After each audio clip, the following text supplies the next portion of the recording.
अस्सलाम वालेकुम दोस्तों, आज हम पुरानी दिल्ली के किस्से कहानियों के अपने प्रोग्राम के तहत एक ऐसी मस्जिद के बारे में आपको जानकारी देंगे जो सदियों से और सदियों का इतिहास उसने समेट कर रख रखा है। ये मस्जिद हालांकि आबादी से दूर है और वहाँ आम लोगों का आना जाना नहीं है, लेकिन ये मस्जिद अपनी तरफ लोगों को आकर्षित करती है। इस मस्जिद के बारे में हमारे डॉक्टर नजमुल सेहर साहब ने कुछ तैयारी की है, कुछ जानकारी इकट्ठा की है। आइए उनसे जानते हैं कि इस मस्जिद के बारे में वो क्या बताते हैं। एक दफ़ा फिर मैं आप सबका खैर मकदम करता हूँ और अपना आदाब पेश करता हूँ। आज सबसे पहले हम सुनहरी मस्जिद के जो सुनहरी अवराक़ हैं उसमें से तारीख़ के झरोकों में जाकर उसके वर्क को पढ़ने की कोशिश करेंगे। लेकिन पहले मैं आपको बता दूं, ये वो सुनहरी मस्जिद नहीं है जो चांदनी चौक में सुनहरी मस्जिद है, और उसके बराबर में एक और मस्जिद हुआ करती थी जिसको रूपाली मस्जिद कहा जाता था, जिसको फ़ारसी में चांदी वाली मस्जिद कहा जाता है, और बराबर में सुनहरी मस्जिद। ये मौजू अलग है। सुनहरी मस्जिद ये वो सुनहरी मस्जिद है जो निशाद रोड लाल किले के बिल्कुल अक़ब में उसके बराबर में है, और जो लाल और सुर्ख पत्थरों से बनी हुई है। इसकी तारीख़ में अगर हम झाँकते हैं तो 1747 से लेकर और 1751 के बीच में इसको कुदसिया बेगम और उस वक्त के नवाब बहादुर जावेद ख़ान ने इसकी बुनियाद डाली और इसकी तामीरात में हिस्सा लिया। ये सुर्ख पत्थर से बनी हुई है, और सबसे ज़्यादा काबिल दीद बात यह है कि अफ़गानिस्तान से एक लाल रंग का सुर्ख पत्थर मंगाया गया जिसको तराश कर इस मस्जिद की तामीर की गई। अगर देखा जाए तो इसके गुंबदों को तांबे की एक बारीक पतरे से इसको आराइश किया गया। लेकिन ये मस्जिद 1852 में मुग़लिया सल्तनत के आखिरी चश्म चिराग मरहूम बहादुर शाह ज़फ़र ने इसकी दोबारा तामीर कराई, और तमाम उन पत्थरों को जो उखड़ रहे थे दोबारा से एक मुज़य्यन करके लाल पत्थरों से दोबारा इसकी तामीर में हिस्सा लिया। ये मस्जिद अपनी अहमियत के हामिल इसलिए है कि जैसे आपने ये सुना होगा कि दुनियावी मामलों में, दुनियावी उमूर में 3 अदालतें होती हैं।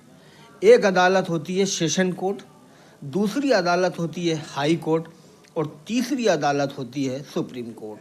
तो ये रूहानियत के एतबार से अगर देखा जाए तो सुनहरी मस्जिद ये सेशन कोर्ट है। इससे थोड़ा आगे चलेंगे तो कोटला फ़िरोज़ शाह है, वो हाई कोर्ट है, और थोड़ा और काफ़ी दूर चलने के बाद कुतब आता है जिसको सुप्रीम कोर्ट कहा जाता है। इस पर मज़ीद हमारे वीडियो आप इंतज़ार करें, हम अपने वीडियो अपलोड करेंगे। और इसके साथ साथ सुनहरी मस्जिद के इस इतिहास को हम ये बताना चाहते हैं कि यहाँ न सिर्फ रूहानियत की नशिस्तें हुई हैं, बल्कि आज भी सुनहरी मस्जिद इस अहमियत की हामिल है कि वहाँ पर आज भी तमाम शवाइद मौजूद हैं, इस तरह की नशिस्तें होती रहती हैं। यहाँ पर जिन्नातों का भी कुछ मामला है। क्या मामला है जिन्नातों का?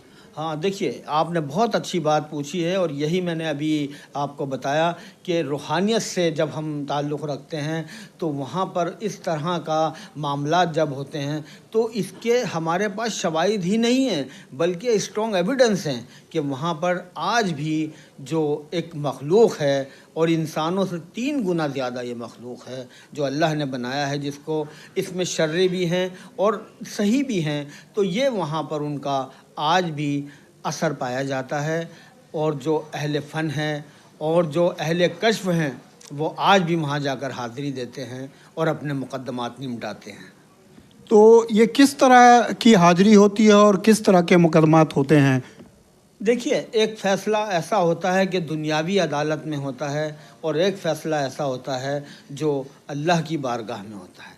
उस अदालती फ़ैसले में जो लोग शामिल होते हैं उसमें अब्दाल होते हैं, उसमें कुतब होते हैं। जैसे दुनिया में 4 कुतब पर 40 अब्दाल हैं, 40 अब्दाल पर 400 वली हैं और फिर उसके बाद जो नेक सालिहीन हैं वो लोग हैं।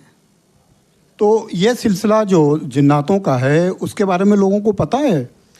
देखिए, शवाहिद इस बात के हैं कि आबादी इतनी बढ़ गई है। अगर अभी आप 30 से 40 साल पहले जाएं या बल्कि 20 साल पहले भी जाएं, जब भी वो असरात वहाँ मौजूद थे और शायद अब भी वहाँ मौजूद हों, लेकिन आबादी के बढ़ जाने से ये चीज़ें थोड़ा सा दूर हो जाती हैं। इतनी डिस्टर्बेंस हो गई है, इतना कंजस्टेड हो गया है, तो उसकी वजह से ये है कि लोग इतने बिज़ी हो गए हैं कि अब इन बातों की तरफ उनका ख्याल नहीं जाता है। दोस्तों, ये क्योंकि आबादी से थोड़ा दूर है, अब मस्जिद वहाँ पर आसपास कोई रहने का वो लोगों का घर वगैरह नहीं है, तो कहा जा सकता है कि यहाँ पर अभी भी है। और वहाँ से गुज़रने पर या वहाँ पर जाने पर ये महसूस होता है, सरसराहट होती है, जिससे लगता है कि यहाँ पर अल्लाह की वो मखलूक जिसे जिन्नात कहते हैं वो है। क्यों डॉक्टर साहब? बिल्कुल सही आपने कहा कि देखिए, एहसास तो इसलिए होता है कि जब वहाँ पर कोई बिल्कुल ये सोच कर जाए कि चलो हम वहाँ थोड़ा सा बिल्कुल अपने सुकून से वहाँ बैठेंगे या तस्बीहात करेंगे या वजीफ़े वगैरह जो हम वहाँ पर उसका विर्द करेंगे, तो जब ये एहसास होता है कि कोई ना कोई यहाँ असरात हैं, और मैं समझता हूँ कि इसमें कोई दो राय नहीं है। अगर आप ये इसको साबित करना चाहते हैं तो आप वहाँ जाएं और वहाँ देखें और वहाँ के हालात को समझें। वहाँ कुछ हादसे ऐसे हुए हैं, इससे साबित होता है कि आज भी वहाँ जिन्नातों का असर है। दोस्तों, हमारी ये आज की कहानी आपको कैसी लगी कमेंट करके बताइएगा। दोस्तों, हमारे इस चैनल को ज़्यादा से ज़्यादा सब्सक्राइब कीजिए, हमारे वीडियो को शेयर कीजिए, लाइक कीजिए। दोस्तों, आपका बहुत बहुत शुक्रिया।